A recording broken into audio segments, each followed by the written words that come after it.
De janvier 2016 à juin 2021, le gouvernement du Canada a recensé près de 25 000 décès vraisemblablement liés à une surdose d'opioïdes. Durant la période d'avril à juin 2019, les décès liés aux opioïdes se dénombraient en moyenne à une incidence quotidienne de 11 cas. Ce nombre a augmenté pendant la pandémie de COVID-19 pour atteindre 19 décès par jour entre le mois d'avril à juin 2021. Durant cette même période, on dénombrait des cas d'hospitalisation liés aux surdoses d'opioïdes à 16 personnes par jour et il y a eu 9 782 interventions au cours desquelles une prise en charge par des professionnels de la santé œuvrant dans le milieu préhospitalier sont survenus. N'importe qui peut développer une dépendance aux opioïdes, peu importe le statut socio-économique, l'âge, l'ethnicité, les croyances religieuses, le genre ou l'orientation sexuelle. De nombreuses personnes ont développé une dépendance aux opioïdes, ont d'abord eu une ordonnance médicale pour des opioïdes. Pour le personnel de la sécurité publique, répondre aux appels liés aux opioïdes peuvent être stressants. Les membres du personnel de la sécurité publique peuvent être affectés par l'exposition accrue aux drogues mortelles et aux aiguilles souillées, un plus grand volume d'appels, la pression sur les ressources, l'exposition accrue à la mort et à la souffrance, la possibilité de devoir traiter plusieurs patients lors d'un appel, des appels répétés, une intervention auprès de patients imprévisibles, l'impact de la dépendance des patients sur leurs enfants et leurs familles, une intervention auprès d'enfants qui ont accidentellement consommé les opioïdes de leurs parents. Bonjour, je me présente François Lalonde, je suis paramédic de soins avancés pour la ville d'Ottawa. Dans mes 26 années d'expérience, j'ai vécu de beaux et mauvais moments. C'est durant mes 9 dernières années, en tant que membre de l'équipe paramédic à vélo, que je n'ai jamais été exposé autant aux gens intoxiqués aux opioïdes. C'est difficile physiquement et mentalement.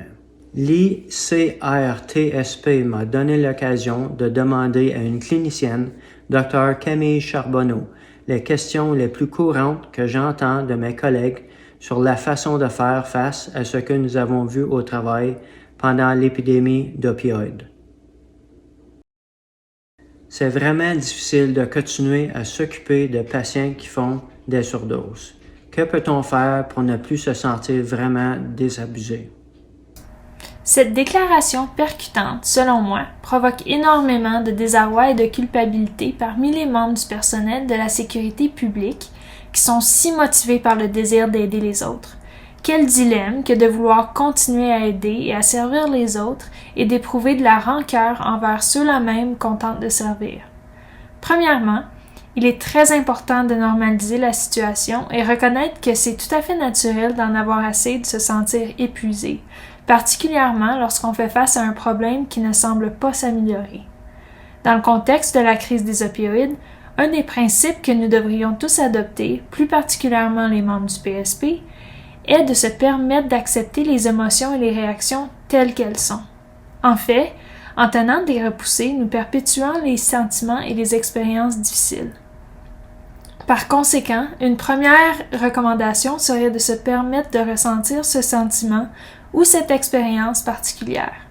Lorsque vous répondez à plusieurs appels de surdose à répétition, encore et encore, pour la même personne, il est tout à fait normal d'être frustré et dégoûté. En fait, en se permettant de reconnaître ses sentiments et ses expériences, on arrive à passer au travers et à les gérer sans trop de difficultés.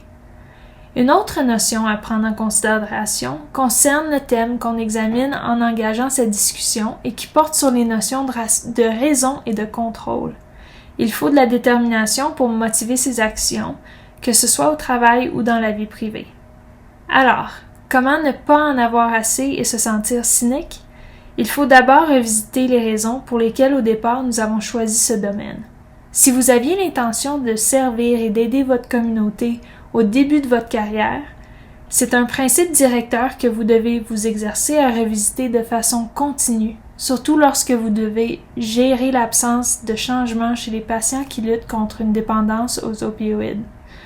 En se concentrant sur ce qu'on peut contrôler et maîtriser, les mots, les attitudes et la manière d'approcher un appel pour une surdose et ainsi de suite, on remarquera peut-être qu'on s'approche davantage du sens et des raisons qui nous ont fait choisir cette carrière en premier lieu.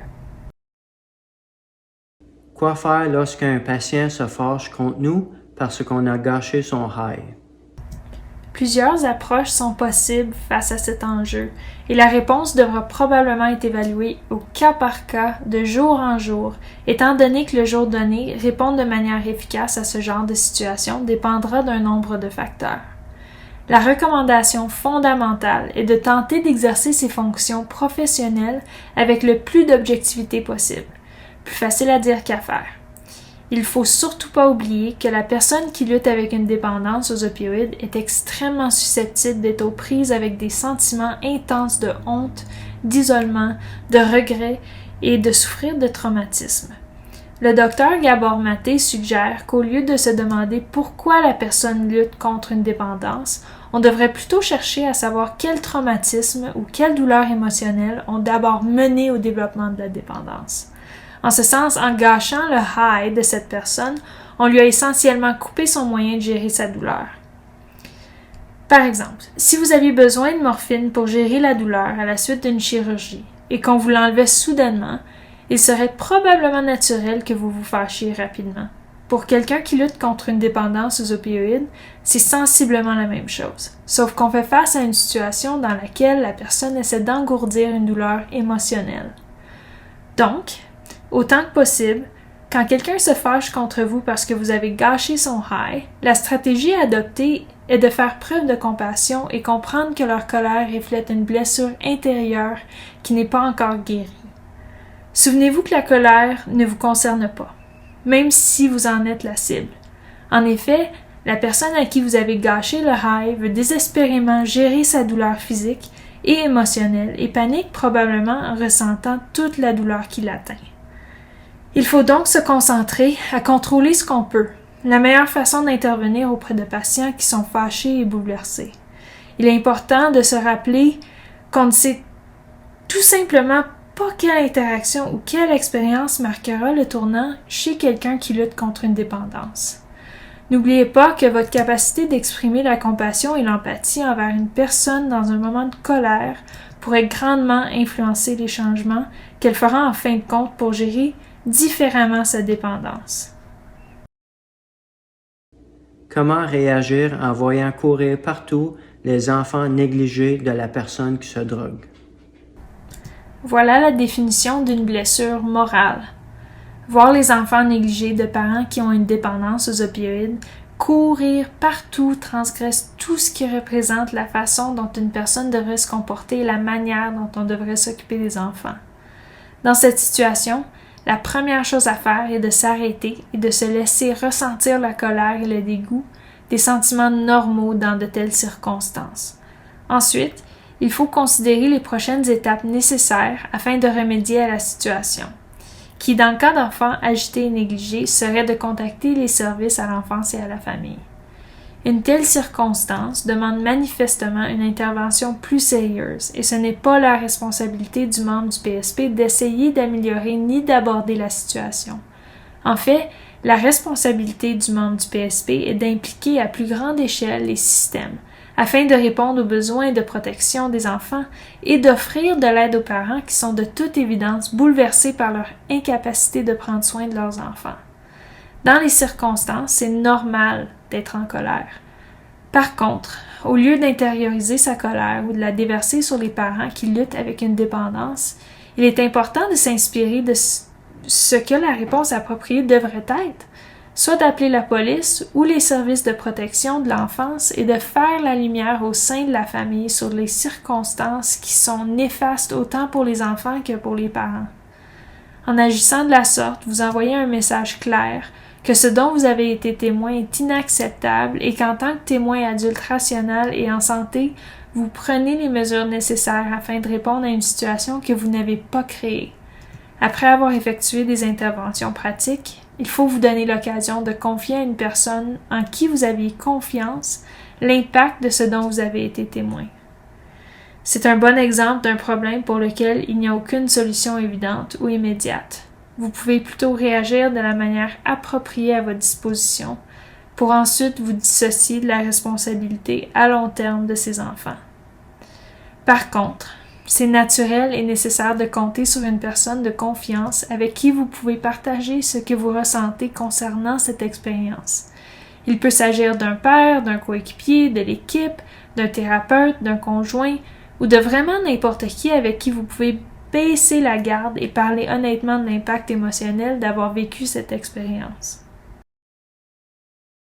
Est-ce qu'on aide réellement dans cette crise? Je soupçonne que c'est une question qui transcende parfois la crise des opioïdes. Un des défis principaux auxquels font face les gens qui œuvrent au sein de professions aidantes est de savoir si oui ou non l'aide qu'ils apportent est réellement utile. Un des facteurs qui contribue à cette façon de penser est le fait que nous avons été conditionnés à penser en fonction des résultats. Ce que je veux dire, c'est que par différents moyens, on nous a appris que lorsque nous avons un problème, on doit s'attendre à ce qu'il y ait une solution pour le résoudre. Par exemple, si ma voiture est en panne d'essence, il suffit de remplir le réservoir et elle fonctionne à nouveau. Toutefois, quand on travaille avec des gens dans des domaines centrés sur les humains, on est souvent confronté à des problèmes auxquels il n'y a pas de solution claire. Par conséquent, nous nous retrouvons dans une situation où nous devons avoir confiance de régler le problème plutôt que de vivre l'expérience ultime d'avoir changé ou d'avoir aidé quelqu'un. En ce sens, c'est notre devoir de se familiariser avec des solutions basées sur le processus. Si je laisse tomber une roche dans un lac, par exemple, il y aura des vaguelettes qui partiront de l'endroit où je l'ai laissé tomber et qui pourront s'étendre bien au-delà de ce que je peux voir ou percevoir présentement. Le travail qui se fait dans les secteurs de la sécurité publique ressemble à ce genre d'expérience. On ne sait pas ou on ne voit pas immédiatement les effets de notre intervention sur les gens qu'on sert. On doit faire de son mieux pour se présenter, être témoin, effectuer les meilleures interventions offertes et devoir ensuite se consoler à l'idée que peut-être plus tard nos actions pourraient possiblement avoir un impact. On ne sait tout simplement pas si le fait de se présenter pour la 2e, la 40e ou la 100e surdose d'un patient en particulier sera le moment où l'intervention entraînera finalement un changement dans la vie du patient. Cependant, on peut s'attendre à ne peut-être pas immédiatement voir l'impact de l'aide sur la personne sous forme de changement manifeste ou tangible. Beaucoup de recherches et d'expériences indiquent que les gens sont plus susceptibles de changer dans des contextes où on leur exprime de la compassion et de la patience, contrairement à la honte et le blâme. Par conséquent, en faisant attention de répondre à un appel de surdose avec l'objectif de contrôler ce que vous pouvez, en espérant que vos actions pourraient contribuer à apporter un changement de manière plus subtile chez la personne que vous tentez d'aider, vous pourriez réaliser que vous avez davantage confiance ou être plus à l'aise sachant que vous contribuez vraiment à atténuer la crise des opioïdes. Peut-être qu'on peut essayer de se consoler avec une citation du Talmud. Quiconque sauve une vie, sauve l'univers tout entier. Comment arrêter de se sentir impuissant?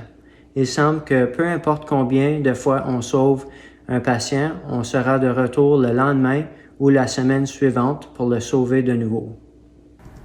Comme on a déjà discuté, la première recommandation serait de ne pas vous empêcher de vous sentir impuissant.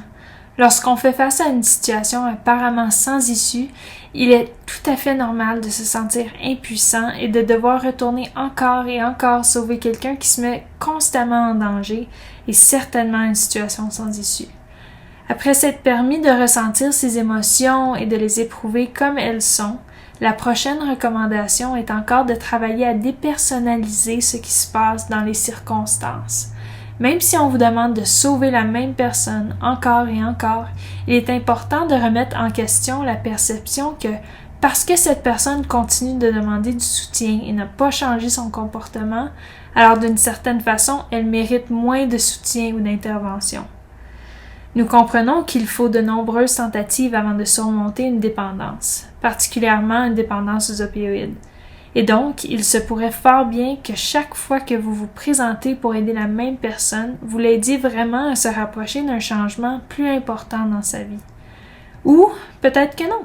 Mais en fin de compte, nous ne choisissons pas ce qui est considéré comme étant une urgence. En effet, c'est plutôt notre devoir comme membre de profession aidante de se présenter et d'essayer d'aider la personne qui a besoin de nous, qu'on pense qu'elle mérite notre aide ou non, et que l'on considère son urgence comme étant une vraie urgence ou non. C'est ici qu'entre en jeu le défi de faire notre travail avec soin, mais avec autant d'objectivité que possible.